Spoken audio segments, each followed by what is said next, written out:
dògo. Radiyallahu ta'ala radiyallahu ta'ala. Allahu akbar. ẹgbọ́n tí Pasuma bẹ̀rẹ̀ lọ́wọ́ Fadila Sheikh Farouk Oníkíjìpá. mo fẹ́ wá bá yín kẹfọ́ pa mí lórí ni kí nǹkan dẹ̀ máa lọ. Allahu akbar. ọwọ́ ọlọ́run àlá ọwọ́ tó lágbára. al-ulama warasatul anbiya. Fadila Sheikh Dr. Alhaji Farouk Oníkíjìpá al-miskinu billah.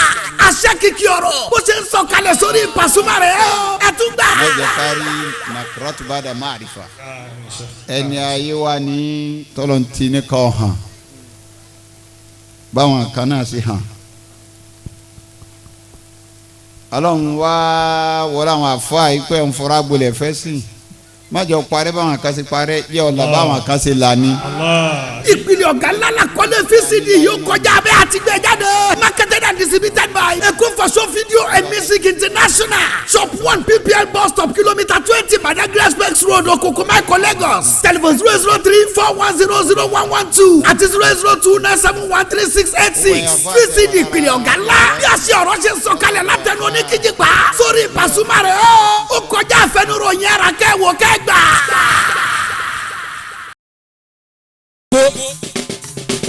Radiyallahu ta'ala radiyallahu ta'ala alaqika tudalla liman yafidu alayna nurul yakini rabbani Amadu Shehu Tijani. alaqatul qiyadu jami'an qasul qiyadu jami'an abul basari jami'a wa nasibuhu lahadanani. Amadu Shehu Tijani. sọ pé Amadu Shehu Tijani. Amadu Shehu Tijani. alamuridi kulu jamiya jazakumullahu tura amana duna amana karama Shehu Tijani. Amadu Shehu tó bá ṣe kó o gbọ́ ohun tí mo wí ni ò bá ṣàyí. orí pé bàmí sàmí. muridi kulu jamiyan jazakumullahu turan amana duna amana karama Shehu Tijani. Amadu Shehu Tijani. àwọn èèyàn sílẹ̀ yìí. masaka fi barahamu masaka fi suleimana labuda kalima jinuni wa munkiri li amada salakita òfin ìjọ sọ̀kalẹ̀ sí ni mojú ewu. Amadu Shehu Tijani. abagawo làwọn agbọ̀rọ̀ náà lẹ́nu ẹ̀ wọ́n àgbà lẹ́nu àmọ́wùláyì. ó ní sára máa wá sí àlìkà wá ní wá kẹ̀sí lì síkírà lẹ̀ àgáni. wá rí mi bíbí tẹlifíṣàní wá sí lámà túmọ̀ dínání. Amadu Shehu Tijani. bàmí wal malai wal magani wal malai wal magani mikirani aw mabani kullu ziwa kasarabu abogero halele mahani. Amadu Shehu Tijani. ìwọ tó nígbà tí wọ́n sọ pé ọ̀la fatia bàbá fọwọ́ bojú wọn ò ká ibi tí sèpè mọ̀ sápamọ́ sí nìyẹn ó ní àyìnà áhì akọ̀ hákì àyìnà áhì akọ̀ hákì tálíyàn sábúwálì màsá.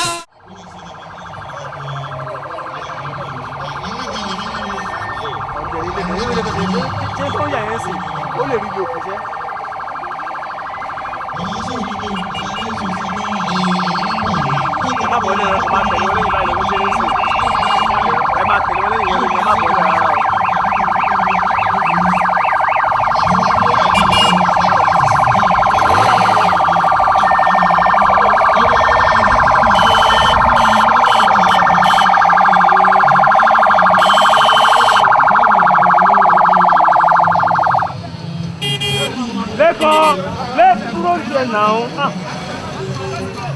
No, little. Oh yeah, you have to be there. I'm not doing it.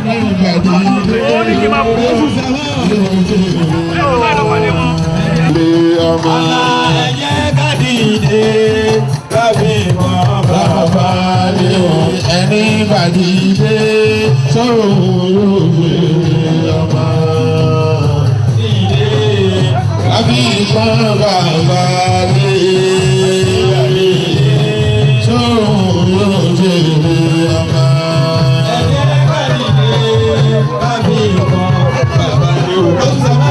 Àyẹ̀bàdìdé sọ̀rọ̀ yóò gbé ọmọ. Ẹ jẹ́ ká dìde ká fi fún bàbá lé.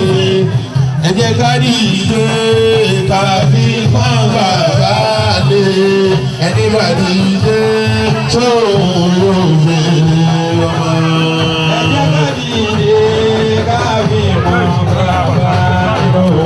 Ẹni bá dìde. Àṣẹ àbúrò ní àlórí àbúrò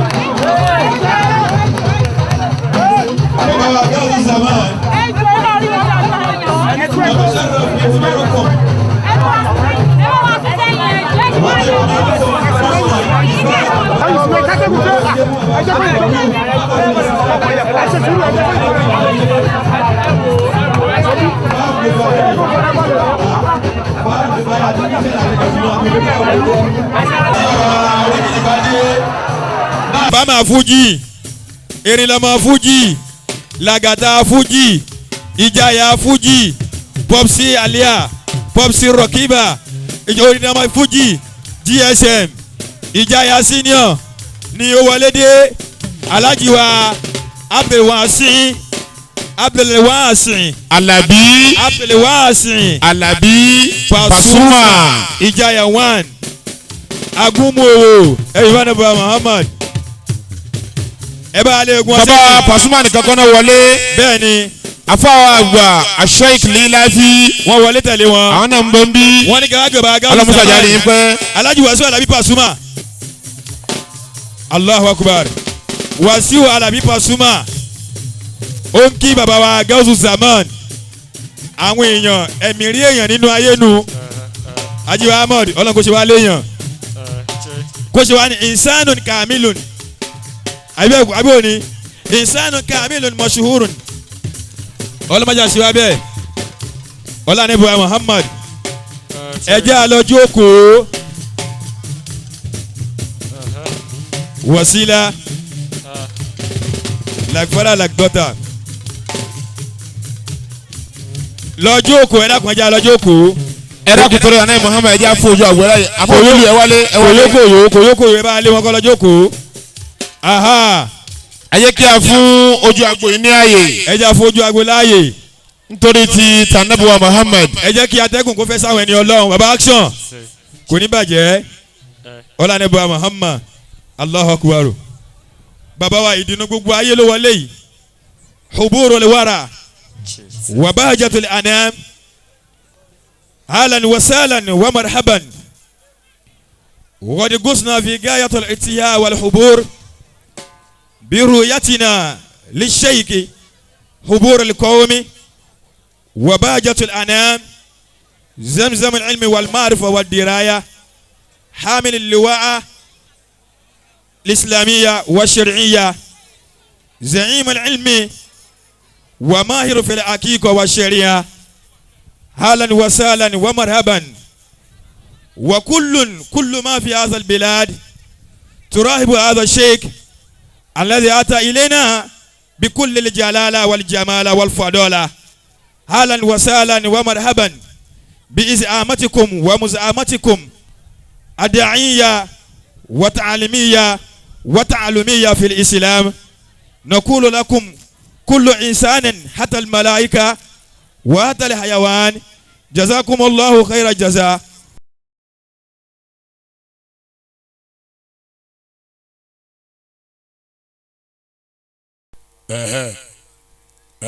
àwọn olè sọ̀rọ̀ wájú àwọn olè sọ̀rọ̀ wájú bàbá kò sí wàhálà náà ó sọ̀rọ̀ gínígíní gbọ́dọ̀ máa bóyá wájú bàbá inú mi máa dùn tí bá ti rí ọ ni kò sí nǹkan kan tí mo láìkì lára rẹ wàlá ìsọmọbìlà bẹ́ẹ̀ ni Allahu Akbar. bàbá ní kí n fún ọ. mo ní èèyàn láti respect ẹni tí respect bá tó fún. iṣẹ́ tí àwọn ń ṣe ó yàtọ̀ sí iṣẹ́ tiwa bọ̀ àwa máa sá lọ bá àwọn ni káwọn bá a pè ọlọ́run bọ̀ kò sí bí wọ́n ṣe wá lè sá lọ bá àfáàtò pé kó bẹ́ẹ̀ pé ọlọ́run ìwọ fúnra ara ẹ náà láti súnmọ́ lọ́hùn. èmi súnmọ́ àwọn àfáà púpọ̀ láti bọ́ lọ́hùn sọ̀rọ̀ torí àfáà pọ̀ lára ń dèmí gan. ẹgbẹ́ ilé kan náà lèmi àti bàbá jọ ń gbé ṣùgbọ́n mo ò ní opportunity àti wọ́n máa ń ní wọn sí ilé kọ́ má lè lọ sọ bẹ́ẹ̀ fáwọn aláṣẹ tí wà.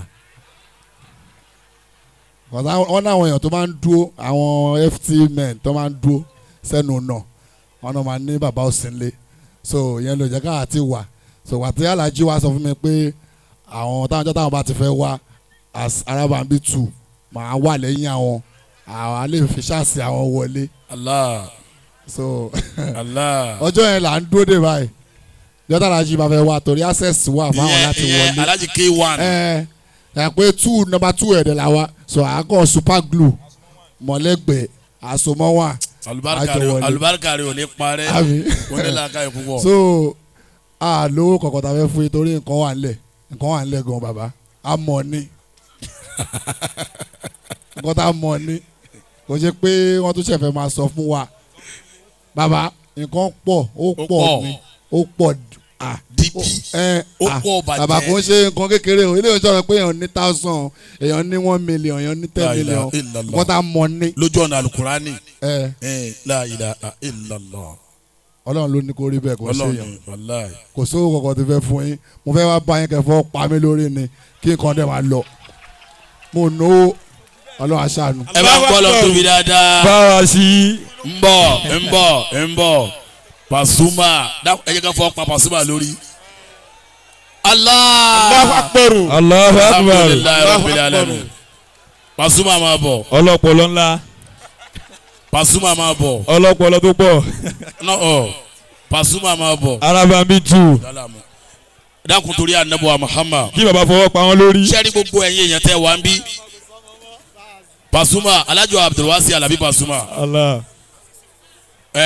chief imam mo fọ. bẹ́ẹ̀ ni a kí wọn. baba ọlọmọsẹ bá wa kí. ìkẹyọ kan baba oníkìjìpá sẹ́rí Alhaji Wasiu Alabi Pasuma ẹgẹ́ bí ọ̀rọ̀ tó sọ lẹ́ẹ̀kan àfọ àpọ̀ lára ń diẹ púpọ̀ kò sí nǹkan kan tí Pasuma bá bàrà láyé tó ju àfọ lọ lọ́rọ̀ ẹ fi rí báyìí wàláhì ó bá bàrà àfọ púpọ̀ wàláhì àwọn àfọ rẹ̀ náà rèé wọ́n wọ́n lé. ó wá ní kí baba fọwọ́ra ọ lórí kí nǹkan máa lọ ó wá lọ síwájú baba wa fọwọ́ra ọ lórí ọlọ́run awọlá alùbáríkà tó wà lára bá wọn ní kíjìpá Alhaji Abdulwasi Alabi Pasuma àdúrà tí ń ṣe fún ọ ní pé alùbáríkà rẹ yóò máa pọ̀ sí. àmín. ẹ bá ń ṣàmì àdúrà dáadáa. àmín. nǹkan wà ńlẹ̀ fún bàbá rẹpẹtẹ tó bá agbárí gidi o. tó yìnbó bá sọ pé bá nǹkan tó pọ̀ rẹpẹtẹ ni àmọ́ àwa kì í sí nǹkan lẹ̀ fẹ́ mi kọ́lọ̀ ń wọlé àbá kọ́lọ̀ ń yẹ kí nǹkan wà ńlẹ̀ fáwa náà wọlé ya nebo Muhammad wájú ọlọ́run. sallallahu alayhi wa sallam. fáwa ló. bẹ́ẹ̀ni. fáwa lówó. lójú gbogbo yẹn. lọ́jọ́ kó o sùn ọ ti sọ ẹgbọ́ olóṣù ọ fún mi ọlọ́run níjó bàjẹ́ láéláé wọlé ya nebo Muhammad abas bí aláwọ̀ gbogbo àwa tá a wà ń bí ọlọ́run jẹ́ alálùbáríkà. àmín. ẹ ṣàmì àdúrà dáadáa. àmín. gbogbo wa bisimilayi ẹ jẹ́ àdìde káwa kó baba lọ́nà. ìyàwó alájà wa kò sóòsì iná alága wa. gbogbo wa bí wọn náà bá ṣe fẹ́ lálùbáríkà tó láyé. ìyàwó àgbà ajílò gbaṣọ. bí wọn náà bá ṣe fẹ́ dáadáa tó níwájú ọlọ́run láyé. bí wọn náà bá ṣe fẹ́ kádùá rẹ̀ gbà tó láyé. mọ̀ bọ̀. bisimilayi ẹ jẹ́ àdìde wá sọ pé ọlọ́run wọlé baba wọn ní kíjìpá láti lọ́jọ́ kọ̀rọ̀ tèmi náà yanjú. ọlọ́run wọlé àbò ní kíjìpá láti yanjú. alájà wa zari abanirẹ. ayé mi yanjú kọ̀rọ̀ mi da ó yá bisimilayi níjọ́ ní mòlúdi baba wa oníkíjìpá lọ́dún yìí mòlúdi tá a ṣe ní Kẹjà èmi àti ẹ̀ lájọ jókòó. Allah. ní wọ́n sọ fún mi pé ṣé àwọn èèyàn nìkan náà wà ń bí ni àtàwọn àlejànú ìgbà tí òrírú èrò tó pọ̀ tó bẹ́ẹ̀ rí láyé wàláì ní Kẹjà ẹ̀rù bà. èrò ló pọ̀ tó báyìí láì ṣe iv láì ṣe pósítà òun náà sọ olórí òpó ní fújì nìkan lèrò tí máa pọ̀ ni alihamudulilayi ọlọ́run ti ṣàánú wọn náà alùbáríkà ti wà lára rẹ òun lọ amẹ́ríkà òun lọ gbogbo ẹ̀ owó kò ná bàbá ẹ̀gbọ́n tó sọ Paso onígbà tí Paso sanwó òun á wá sanwó. Alhaji Wasiu Alabi. sọlá nàbí kẹrin. àwọn àgbàlagbà tí ọwọ́ wọn ti lọ sókè ju tiwa lọ ó ní nǹkan tán sọ wọ́n tún tọrọ náà àlùbáríkà bàbá ni ìyẹn ni kẹbí mi náà tọrọ kẹyẹ kí bàbá aṣòfin mi náà. ìwọ náà ṣí fìlà lọ ṣí fìlà. lọ́bẹ̀ ń gbà wọn ẹ̀yà ọmọ ní fújì yìí. ayé káwá ṣí fìlà làwọn àmì báyìí lé ní. ṣé ayé. èmi gbọ́ ṣí fìlà. ọlọ́mọ á sànú àwọn àfa àbáyé fa. wàláyé kóòdù síbà. Paso ti sọ ó ní tóun bá kọ́ báàgì gbogbo ayé ò máa kọ́ báàgì ni. bẹ́ẹ̀ni. ní tí Paso tún dálẹ̀ rí o làwọn náà tún tẹ̀lé yìí o role model ni ọ́n tó tọ́ mo gbà bẹ́ẹ̀ lé ní ẹ bá ń gbọ́ lọ́n tóbi dáadáa. Allahu Akbar. bàbá ni wá bàbá ti. ẹ má ṣí fìlà fáwa. àwa ń kọ́. owó ni ẹ mú. owó sọ̀rọ̀ ma tẹ̀lé lọ́ba Paso kó lọ́bọ̀ náà ọlọ́mọdé àṣàgbákò ayé. àmín. naam Alwasu Ali Rishad Alhaji Abdulmumin Muhammad Raji Akin. ahlan wa sahlan. بإذن مولاي أعانكم الله. يا أحمد الشيخ اقدر لنا في هذا المحضر فلتأت بنظرتي تأتي لنا بالسفر أين المرايصر الأكبر افتح لنا أبواب الخير فهوم والعلوم بجاه سيدنا مولانا العادرة العالى قوز العظم محمد بن عبد الله ياسر رضي الله عنه وبإذن مولانا الشيخ أبو بكر الصديق بن محمد المسكين بالله رضي الله عنه.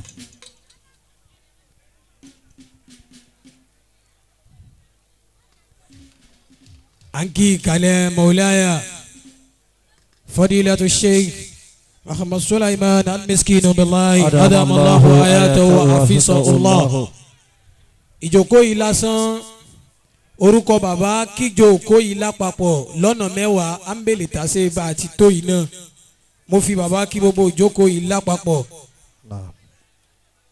gbogbo àwọn khalifa lápapọ̀ mo fi bàbá kí ìjókòó wọn náà lápapọ̀ bákan náà mo kí alhaji wa Abdulwasi Alabi Pasuma mo fa àwọn náà kí ìjókòó yìí lápapọ̀ alága lọ́kùnrin alága lóbìnrin salamullahi aleykum wa rahmatulahi wa barakatuhu. wa aleykum asalaam wa rahmatulahi wa barakatuhu. dáhùn sálámù má jẹ gbèsè nínú àwẹ̀ salamu aleykum wa rahmatulahi wa barakatuhu. wa aleykum asalaam wa rahmatulahi wa barakatuhu. allahumma salli ala sayyidina Muhammad al-Fatima. والخاتم الماء سبقنا ذر لك بلاك والهادي إلى صراطك المستقيم وعلى آله حق قدره وانكدار العظيم يا أيها الممدوح يا أفضل الورى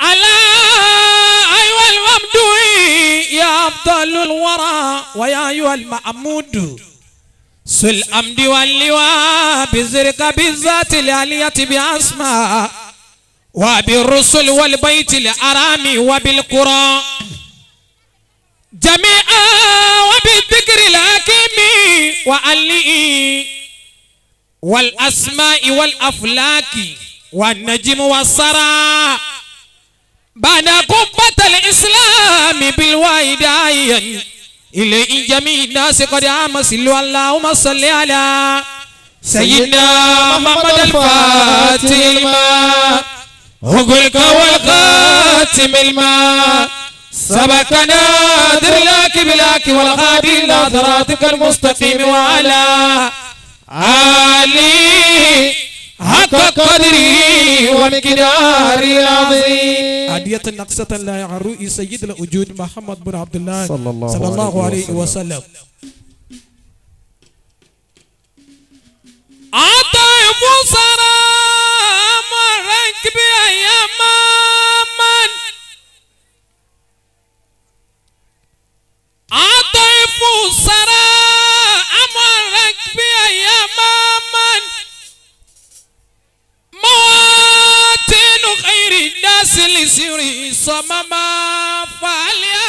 إني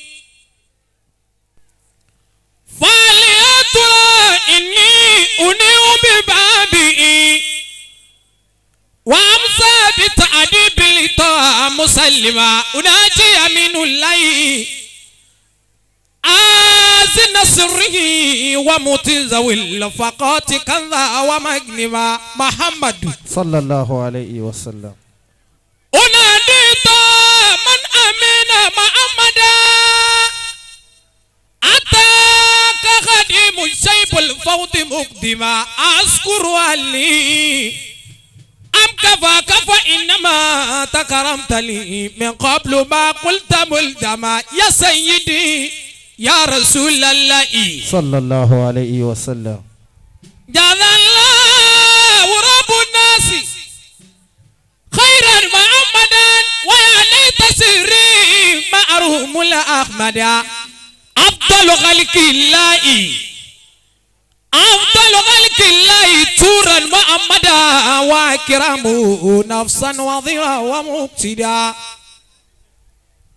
وأحسنه مالكا وألقى وماتقا وأكرمه كوما وعدا وأجودا وأطير خلق الله جسما وملبسا وأطيب مايا وميتا وفيدا وأرام في الدنيا النبي محمد صلى الله عليه وسلم. وأرام في الدنيا وأخرى إنه شفيع الورى والكل للعوف الرضا شفيع الورى والكل للعوف الرضا محمد صلى الله عليه وسلم. هو عبد الله غير مشبه أو غير مشابه محمد عبد الإله غير مشبه بماذا الأمر ذلك ذافي وصفة سبعة باسم فاعله ولذا بشبه المصطفى غير عينه محمد صلى الله عليه وسلم. لم يعرفوا غير إله يدرك جميع الكون يعني عمل كوني تعرف في الأكو وهو منكري متلسام سر لا يريم بقدسه جمادة هذا الكون تدري ما أمما كسل جامع ولا جامع من بعد أربي ومن ولد رحمن فهو عبيد فجلا تغى شيخ ليس كمثلي أحمد شيخ تجاني أحمد شيخ تجاني أحمد شيخ تجاني أحمد شيخ تجاني. ìwọ tó bá ṣe pé lóòótọ́ ló fẹ́ wá pàdé bàbá tẹ́mi rẹ sọ fún ẹ pé tó bá ti rí wọn bùkátà rí òbí ya ìgbólóhùn tí mo wí ni kí wọn náà máa wí. bàbá ló sọ bẹ́ẹ̀ pé orúkọ àná Muhammad ọlọ́run sápamọ́ sínú orúkọ mẹ́rẹ̀ẹ̀rin wọ́n ní alifu àkọ́kọ́ Allahu gangan ó ń túmọ̀ sí pé òun fẹ́ràn ànábì fúnra ara òun. bàbá ní àyà tó tẹ̀lé ni àhánánu bàbá ní mímù tí ń bẹ láàrin ẹ̀ ní mọ̀nánù wọ́n ní dáàlì tó gbẹ̀yìn ẹ̀dá yánu ni kò sí ohun tó fi sọ wọ́lọ́ tó lọ́wọ́ òní ṣe ìwọ náà wá parapọ̀ bá mi wí jẹ́ kóhùn ni ó ga ju máìkì yìí lọ. Amadu Shehu Tijani. Amadu Shehu Tijani. Abidahu bismillahi. Abidahu bismillahi. Wàlámùdù káfí ni hàmí. Summa salatu salamu ala waliyu Tijani. Amadu Shehu Tijani. Allah wa kunta mina shafi'an wa kunta mina shafi'an likuli zambi jami'a wa barakatu amada Shehu Tijani. Amadu Shehu Tijani. Kó tó jòkó.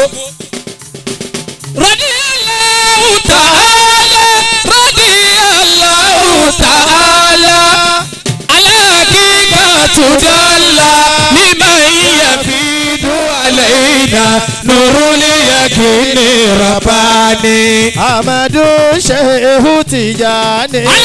Gawsul Giyasu jami'an Gawsul Giyasu jami'an Abul Basari jami'an Kaulahi Maulidi Sheikh wa Nasir ismuhu lahadanani. Amadu Sheikh Tijani. sọ pé Amadu Sheikh Tijani. Amadu Sheikh Tijani. alamuridi kulu jami jazakumullahu tura amana duna amana karama Sheikh Tijani. Amadu Sheikh tó bá ṣe kó o gbọ́ ohun tí mo wí ni ò bá ṣàmì. orí pé bàmí sàmì muridi kulu jami jazakumullahu tura amana duna amana karama Sheikh Tijani. Amadu Sheikh Tijani. àwọn èèyàn sílẹ̀ yìí. masaka fi barahamu masaka fi suleimana labuda kalima jinuni wa munkiri li amada salakita òfin tí ó sọ̀kalẹ̀ sí ni mojú ewu. Amadu Sheikh Tijani. abákáwọn náà wá gbọ́rọ̀ náà lẹ́nu ẹ̀ owó àgbà lẹ́nu àmọ́wùláyì.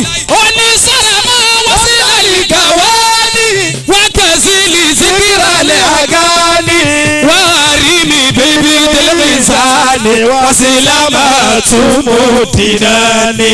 Amadu Sheikh Tijani. báàmì wọ́n mọ̀láyì wọ́n mọ̀gání wọ́n mọ̀láyì wọ́n mọ̀gání mí kìrá ni àwọn bàbá ni kúlù sí ìwé kásáràbù àbògèrò àlélè màhání.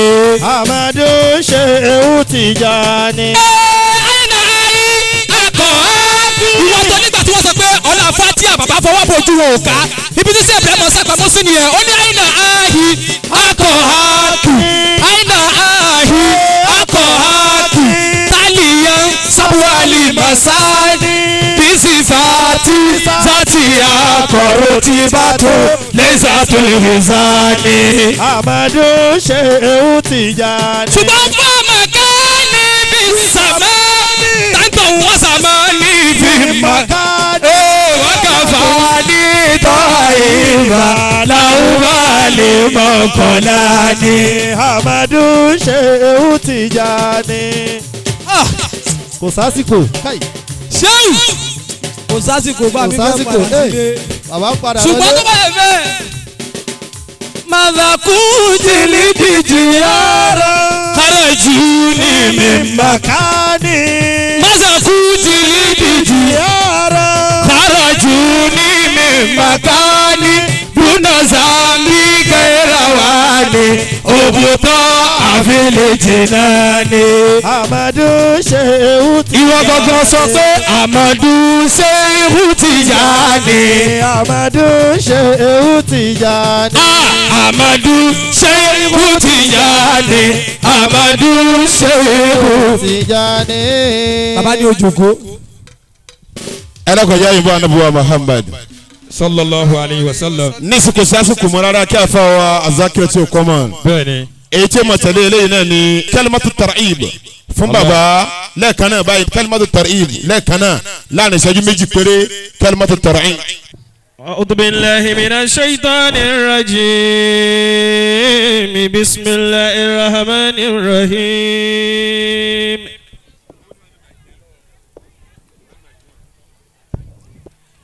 يا أيها الذين آمنوا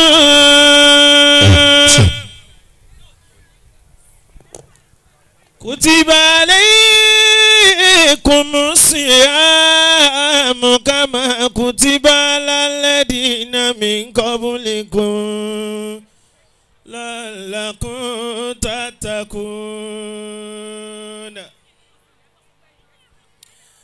أياما معدودات فمن كان منكم مريضا أو على سفر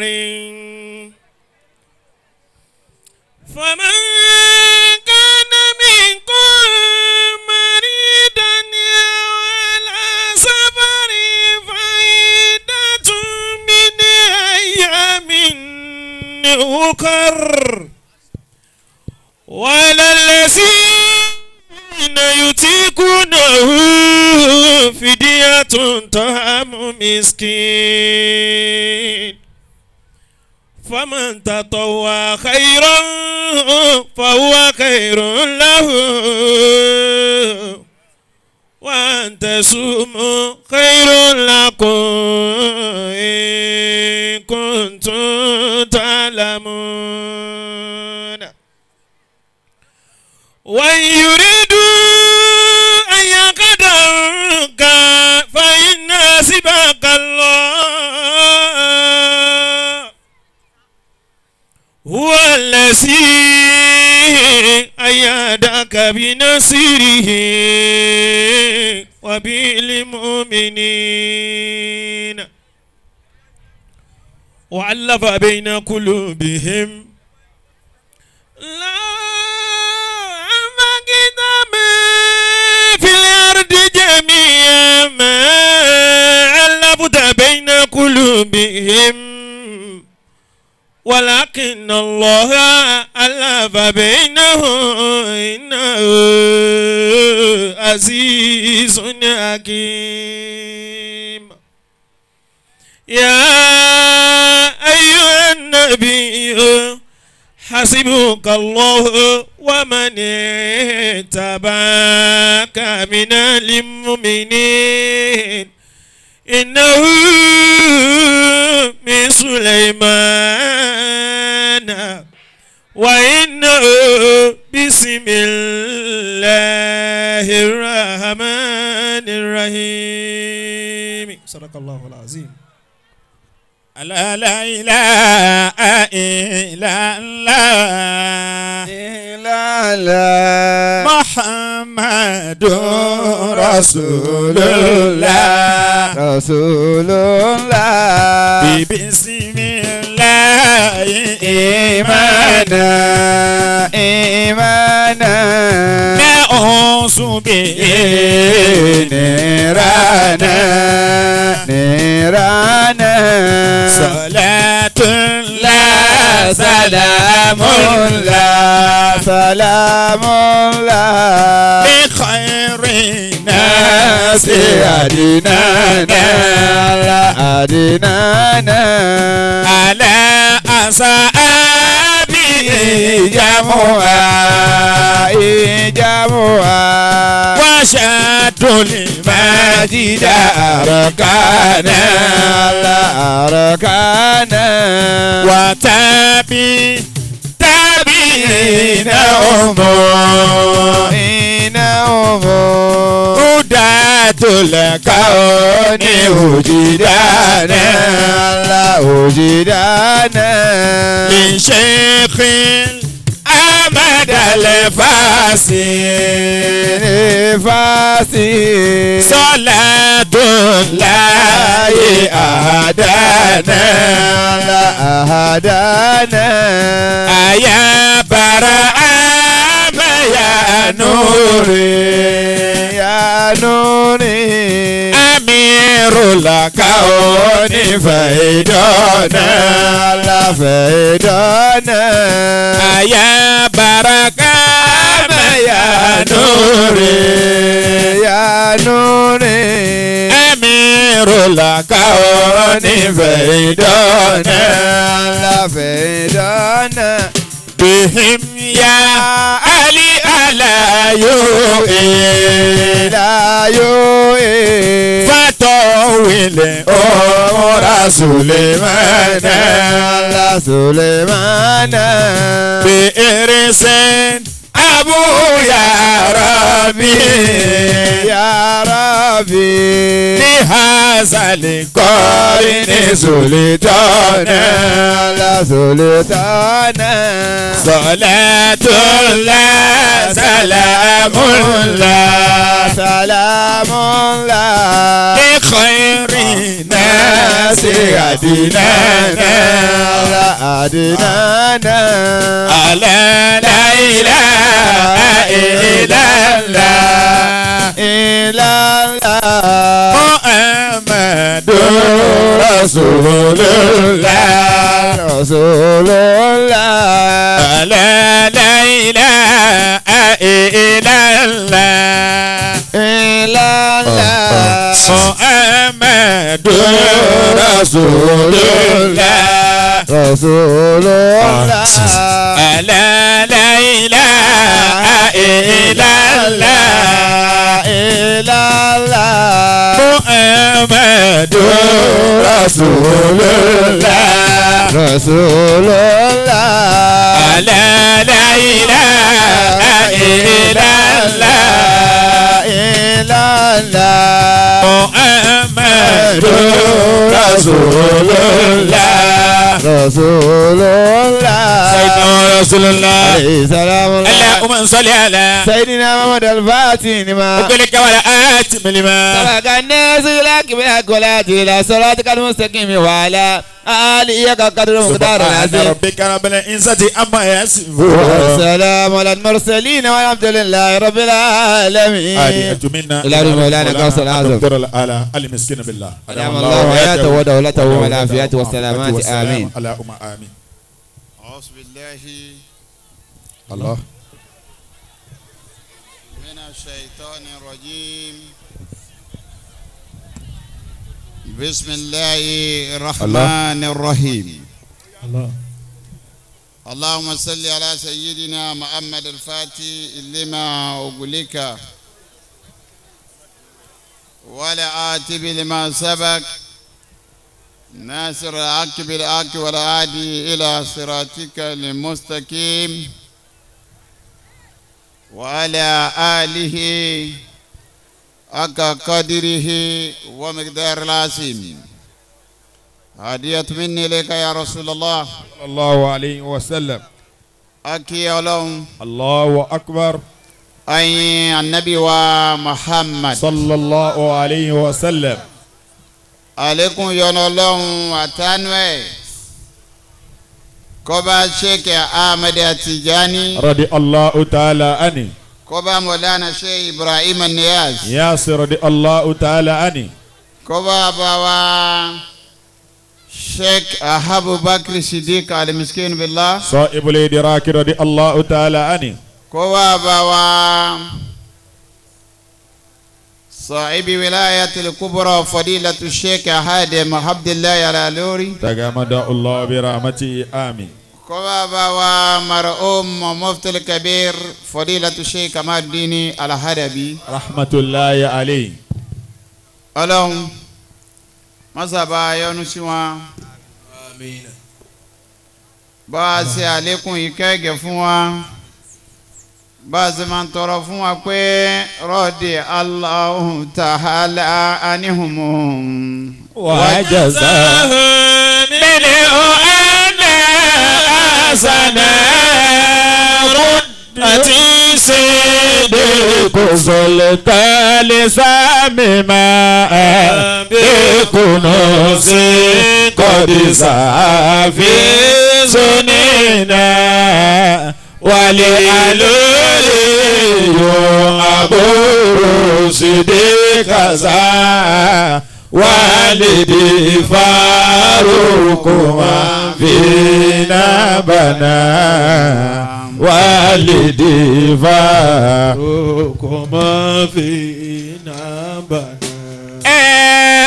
Adaragba labi onikijigba mene olórí mẹ́wàá irisha adilana wa adamba tarakale khaira lana thumma baba lókèkèrè jaduna thumma baba lókèkèrè jaduna.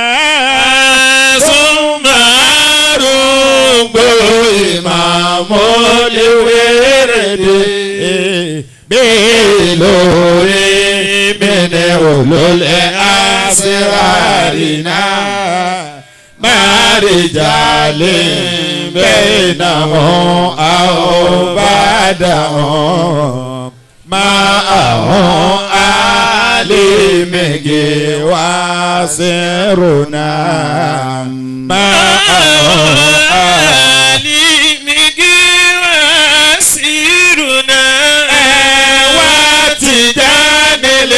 الكتب ثم لك أولئك ربنا جاسي جميع الحسنات أبوكي عمر لقوس عذاب وعلى أحمد سلم ربنا وعلى أحمد سلم ربنا رضي الله تعالى عنهم وجزاء من أن أحسنا. Ọlọ́run mọ́sá múládà gbogbo àdúrà tá a ṣe yìí bá gbogbo wọn tí wọ́n ti lọ àwọn alhawaluna ashabikuna nínú àwọn ẹni dáadáa.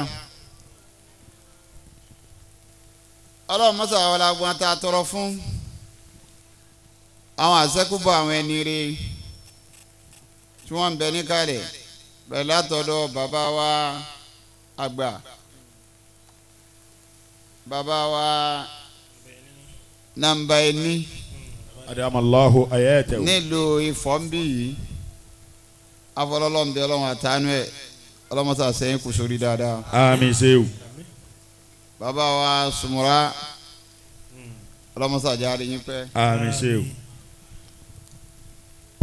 àwọn sífù ìmáàmù wa Ifọ̀nbí ọlọmọba adótì yìí àwọn àlùfáà wa Sheikh Ibrahim ọlọ́ndọ́tì yìí mo fi ti àwọn bàbá yìí kí gbogbo tí ń jà fà lápapọ̀ láàyò ẹnìkan lẹ̀ wọ́n bẹ̀rẹ̀ látọ̀dọ̀ afáwa Alfilani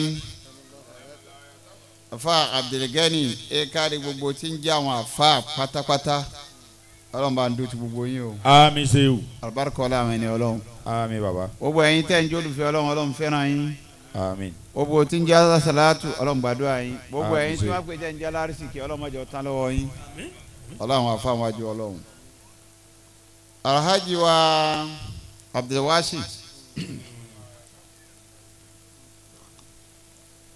tí tẹ́yàn bá ló kọ́ àtúnwálálàjẹ́ olókè àwọn ẹni Ọlọ́run wà lákọ́bù ní lárúbáwá pẹ̀lú bẹ́ẹ̀ tí wọ́n bá sábà tẹ̀mọ́ yẹn la yí pé Alábí ó kọ́ Ọlọ́run ní kó rúpọ̀ máa jì Abdulwasi. ègbé ni fún ẹ̀dá tọ́lọ̀ ń ṣàánú tí ó wá darí àánú náà padà sọ́dọ̀ Ọlọ́run. a lówó tá a bọ́ Ọlọ́run a nílé tá a kọ́ fún báyìí la ní mọ́tò tá a rà fún.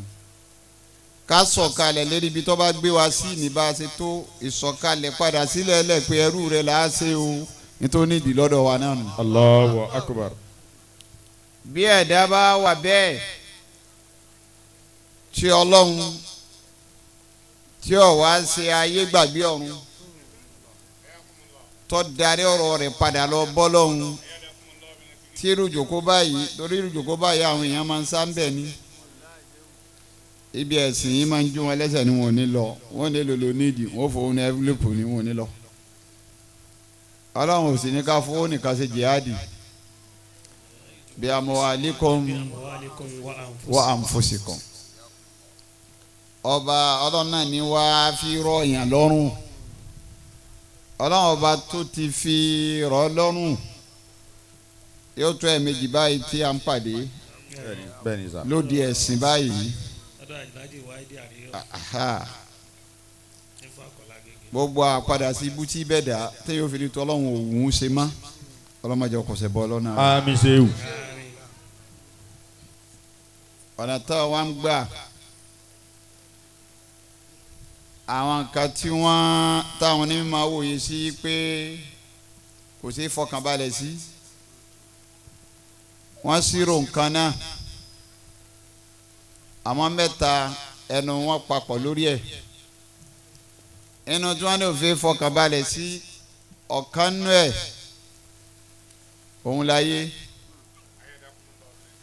kò sí fọkànbalẹ̀ lérí pé ń yẹ mí ẹni ó yẹ tó fi kú ló yẹ ẹni bá yẹ tó fi sọ̀kalẹ̀ gbẹ̀ẹ́ ẹrù pé máa ń sọ lọ́pọ̀lọpọ̀ wàá bí Mawlana Sheikh Ibrahim radiyallahu ta'ala. yà sẹlẹ̀ kawlahi. wọ́n nínú pẹ̀lú Usman bin Fodiye wọ́n ní ta lójúra wọn ló ta lọ́gá Sheikh Usman bin Fodiye radiyallahu ta'ala anhu ọ̀hún pẹ̀lú Sheikh Ahmed Tijani al-Asali Sharif tán ní tọ́ríkà Tijani àwọn jọ lu sáàmà ní kanáà ni ìgbà kan náà wọ́n jọ pàṣẹ Usman bin Fodiye wọ́n bí léèrè pé inú ṣe Tijani talagba Usman bin Fodiye ní látòrí òun àti gbogbo àwọn wàlíì pátápátá tí wọ́n ń bẹ ń sáàmà nìyí àwọn ń bẹ lábẹ́ bògì ẹnìkan tó kọ rẹ̀ ń jẹ́ ọwádàkọ rẹ̀ Muhyiddin ní Bátìní ó fi hàn yí pé Sheikh Tijani ọfà ka gbogbo àwọn ó ju àwọn lọ ọkọ tíra náà èdè Fúlàní ló fi kọ so mo ní ètò rẹ bí a bá ti fẹ́ sọ sani hujja Sheikh Tijani tí a bá ń sọ̀rọ̀ wọn yìí ọ̀hún wá ní Sheikh Ibrahim gbapò fún tí ń jẹ́ àlífà Sheikh Tijani tòun ti bẹ́ẹ̀ ń bọ̀ wọn bí Sheikh Ibrahim léèrè Sheikh Ibrahim ní Sheikh Usman bin Fodiye jù ú lọ wọn ní kí ló dé ó lóun ti rí bí Usman bin Fodiye parí tiẹ̀ sí òun ń ṣe tòun lọ́wọ́ níbo ni wọ́n gúnlẹ̀ sí òun ìmọ̀ ẹni bá ṣe tó gúnlẹ̀ òun lọ̀gá ayé ò ṣe é fẹ̀mí balẹ̀ sí ọ̀kan nu tí wọ́n ní ò ṣe é fẹ̀mí balẹ̀ sínú àfi kéèyàn ọmọ rọ̀ ọ́ pẹ̀lú àdúrà pẹ̀lú sàrà àti sẹ́ẹ̀rẹ̀ pé ọlọ́run bí ṣe ń lo iye ojú ẹ̀rín lò kálẹ̀ o má jẹ́ kárí nàkàràtú bá dà máàrífà ẹni ayé wa ní tọ́lọ́ntì ní kọ́ hàn báwọn kan náà sì hàn ọlọ́run wá wọlé àwọn àfáà yìí pé ń fọra gbolẹ̀ fẹ́ sí má jẹ́ parẹ́ báwọn kan ṣe parẹ́ yẹ ọ̀la báwọn kan ṣe là ní méjì ojú méjì tá a ní láyé náà nù àwọn kan parẹ́ àwọn kò sì ṣẹ́kù ẹni bá ṣẹ́kù lókùtà ayé ọmọ sọ̀rọ̀ rẹ̀ wọn ò fẹ́ rántí ẹni parẹ́ kọjá kí ẹ̀mí ogun ọlá Islam gbogbo ẹ̀yin afa tẹ wà lára Hajj Abdulwasi látọ̀dọ̀ afa líláfi ẹkúṣẹ́ nítorí ẹ̀ ń sọ bẹ́ẹ̀ ni pé bí ẹ̀sìn bá lápá lára ẹnìkan ẹwà wọn tó súnmọ́ tó wá pàǹ tí wọ́n gbẹ ẹ̀sìn dànù lára ẹ̀ ní ẹ̀ mọ̀ tí wọ́n kó fi Ọlọ́run sí lẹ́mìí tó pé fi ayé wọn kó sí lẹ́mìí tó ní tí wọ́n fẹ́ gbà lọ́wọ́ rẹ̀ bẹ́ẹ̀ tó wá pàǹ náà lẹ́sìn wọ́n jọ máa jowó ara wọn wọ́n á máa gbẹ̀kọ́ láàrin ara wọn Ọlọ́run ò ní fi Hajj Abdulwasi sọ yín lẹ́nu lọ́nà tí ò dáa ọ̀nà tó dáa ni Ọlọ́run ọmọ gbọ́rọ̀ rẹ̀ gbàgbé ọba máa fà sí kò gbọ́dọ̀ má rí bẹ́ẹ̀ òun lọ́ fà ń jọ tọrẹ Hajj Abdulwasi Àyìndé tí wọ́n ń gbé sọ́ọ̀tún gbé sọ́ọ̀tún mọ́ ni àkọ́kọ́ Tìjàníyà ni ẹ̀kejì ó ti fẹ́ràn àwa ẹni Ọlọ́run ò gbọ́dọ̀ dójú tì wá lérí ẹ̀ kódà bọ́jọ́ pé ẹ bá kú yẹ ilé yìí ná. àbágbà Ọlọ́run sì ṣe bẹ́ẹ̀. yẹmu wọn náà lọ sọ bẹ́ẹ̀ pé yẹmu láwù má yẹ sáwù wá síbi tù wàyí dààmú lè kìtàbí ọlọ́dọ̀ rẹ̀ nìyá tí ara wa ìbá wọ̀ ọ́ parẹ́ ìyọ́ bá wọ̀ ọ́ máa fi sílẹ̀ wá wọ̀ ọ́ láwọn tí ò ní gbọ́ wọ ayé tí ò ní àwọn gbọ́ wọ lọ́wọ́ yìí àmọ́ àwọn tí ò ní gbọ́ ayé tí wọ́n wàá bu mọ́ wa la yẹ o ó sì yẹ adúpẹ́ rẹ̀ fọlọ́run Ọlọ́run mọ́sá wọlé abẹ́ gbogbo ẹyin tẹ́ ń bùkọ́ àwọn ẹni Ọlọ́run bẹ́ẹ̀ Ọlọ́run ló tì í ẹ pọ̀ bẹ́ẹ̀ àti sáfẹ́jọ́ náà. ẹ jòyè lọ ẹ má má bínú. bọ́ba ti wá náà mọ̀ gbà má jẹ́ rọ bọ̀. abáni mú wa. ẹrù kíni fún sẹ́wù ní ń bà. sáfẹ́jọ́ bọ́ta. ẹni wọ́n sì fún náà ní wa. àbá ẹ jòyè lọ ẹ má má bínú. ẹ jòyè lọ ẹ má má bínú. yóò tún jòyè lọ tó dìgbà mìíràn. ẹ jòyè lọ ẹ má má bínú. Ọlọ́run fọlá àlùbáríkà. àmín. 20,000 ló mú wa fún bàbá bàbá ní 10,000 ó fún bàbá Sùmọ́rà náà 10,000. àní àrẹ Ọlọ́run ti gbà o àní àrẹ Ọlọ́run ti gbà yóò fọ alálùbáríkà. Alájì Sàbẹjọ. ẹ tó fi rí ojú yìí wọn lọ. àmín. alùbáríkà ọlá àwọn ẹni Ọlọ́run. àmín. ọ̀rẹ́ ìyá bismillah.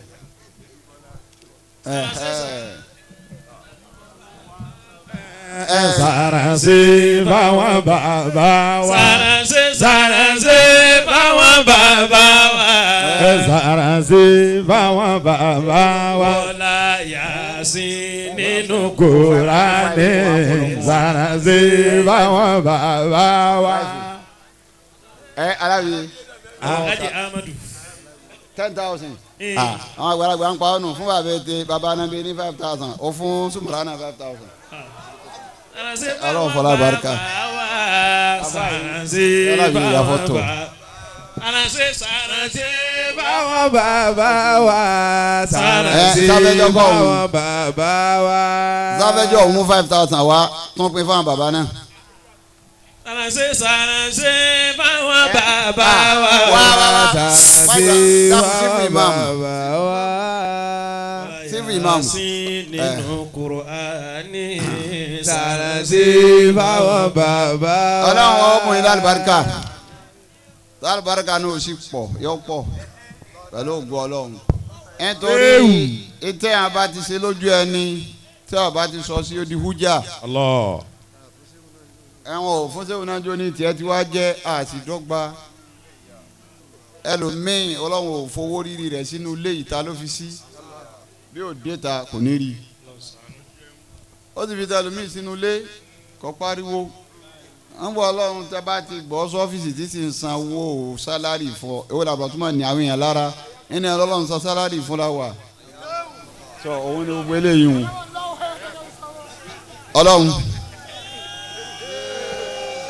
mọ́tà kára àlùbáríkà fún gbogbo yín o májọ tán lọ́wọ́ yín Ọlọ́run májọ tán lọ́wọ́ yín. Àmín Gáúsù. Ọlọ́run májọ tán lọ́wọ́ yín. Àmín bàbá. kó sì fún yín gbogbo ẹ̀mí àtàláfíà ara albarkola àwọn ẹni Ọlọ́run salatul fati.